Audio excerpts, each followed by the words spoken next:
वाढत्या गुन्हेगारीवर गृहमंत्री देवेंद्र फडणवीस यांना वारंवार लक्ष करणाऱ्या खासदार सुप्रिया सुळे यांना फडणवीसांनी आता प्रत्युत्तर दिले। मावळमधला गोळीबार, गोवारी कांड यावेळी कुणाचं सरकार होतं असा सवाल फडणवीसांनी विचारलाय। तर पुण्यामध्ये गोळीबार होतो, ड्रग्ज सापडतात, त्याला गृहमंत्र्यांचं अपयश म्हणायचं नाही का असा सवाल सुप्रिया सुळेंनी केला होता। त्यावरच फडणवीसांनी हे उत्तर दिले। तर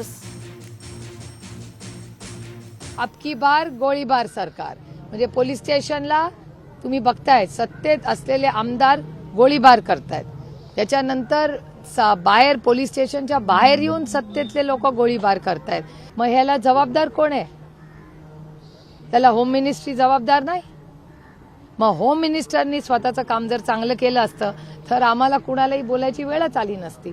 मी सुप्रिया त्यांना एवढंच विचारू इच्छितो की मावळचा गोळीबार झाला होता तेव्हा सरकार काय होतं, किंवा ज्यावेळी दुर्दैवाने राज्यातल्या 113 गोवारींचा पोलीस लाठीचार्जमध्ये दुर्दैवी मृत्यू झाला होता तेव्हाचं सरकार काय होतं।